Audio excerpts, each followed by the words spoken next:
Grandpa, Grandma, Uncle Daryl.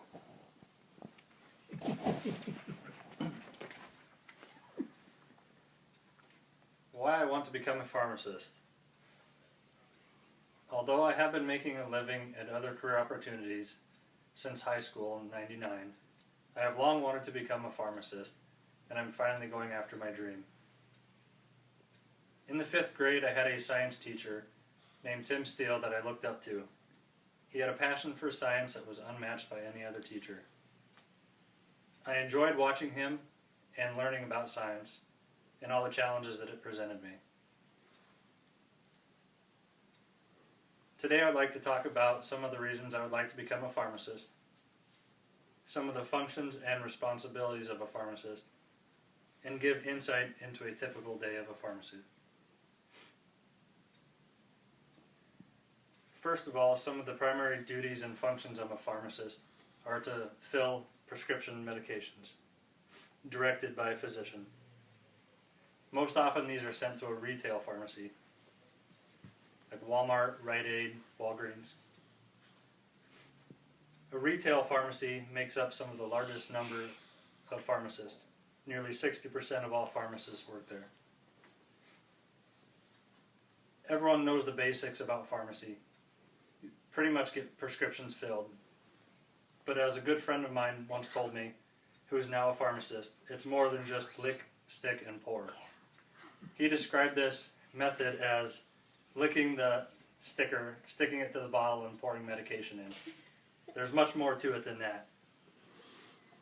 Some of the common duties involved are to inform patients about the prescriptions that they receive, some of the hazards involved with taking these medications, and many of the side effects of the drugs that they've been described.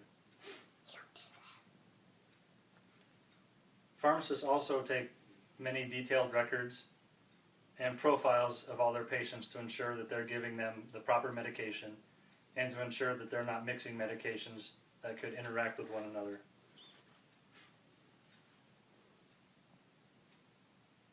Many of the pharmacists also run their own businesses in the retail pharmacy, so they're not only handling the pharmacy but also the sales inside with non-pharmaceutical products as well.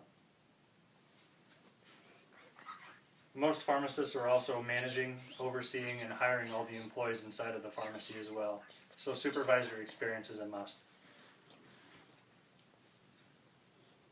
The next type of pharmacist is a hospital pharmacist. They make up a chunk of nearly 25% of all pharmacists. Their main functions are to prescribe medications and work as consultants to the medical team. The most common area that they work with the medical team is in making sterile solutions for the emergency room and the procedure center for surgeries. They often purchase most of the medical supplies. They are often in charge of other employees inside of the pharmacy and are instructing interns and other administrative duties as well. Most of the continuing education for pharmacy is ongoing throughout your career. My friend Scott also informed me that it's a lifelong learning process in pharmacy. There's commonly new medications coming out weekly and monthly, and you're never not learning something new. And another way to continue education is to go into conducting research for pharmacy and researching new medications and testing them as well. Pharmacy has its positives and negatives. A lot of the positives are pretty obvious. You get to help people, you get to see people heal from different ailments and often give life-saving medications. But some of the negative things that you have to deal with can also be the people. Sometimes you deal with individuals who are considered pill seekers or drug seekers. They often come to the pharmacy only to find medications to get high. A lot of the people you also deal with on a daily basis are sick, so not too often are you dealing with someone that doesn't have some sort of ailment or sickness. So you better have a good immune system. The usual work attire for working in a pharmacy as a pharmacist can differ from a pharmacy tech. It's usual dress attire and slacks, dress shoes, a button-up shirt, and a tie And of course you get to wear the white coat.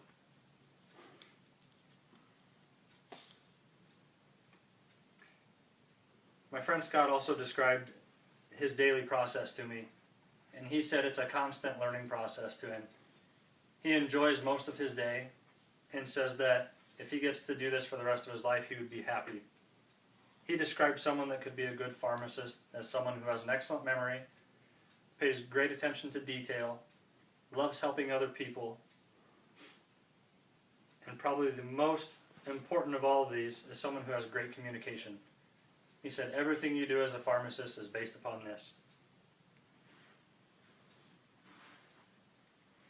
According to the book, The Good Pharmacist, a good pharmacist has many of these qualities. But one of the things that you can be sure of is that a good pharmacist will always have a smile on his face, is always willing to help other people and put them first.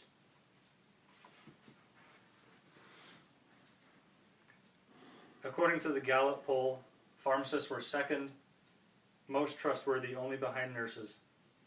The average starting wage is approximately $111,000, with earning potential reaching $140,000. To attain my goal, I plan on attending Iowa Western Community College for 2 more years and transferring to UNO to earn my bachelor's in science. Eventually, my goal is to go to UNMC and apply to the pharmacy program, where I'll have another 4 years of school and eventually earn a doctorate of pharmacy.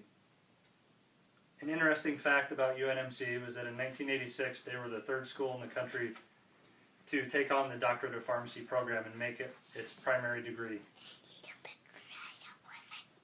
And finally, many of the characteristics I have described I either strive for in my personal life or already attain.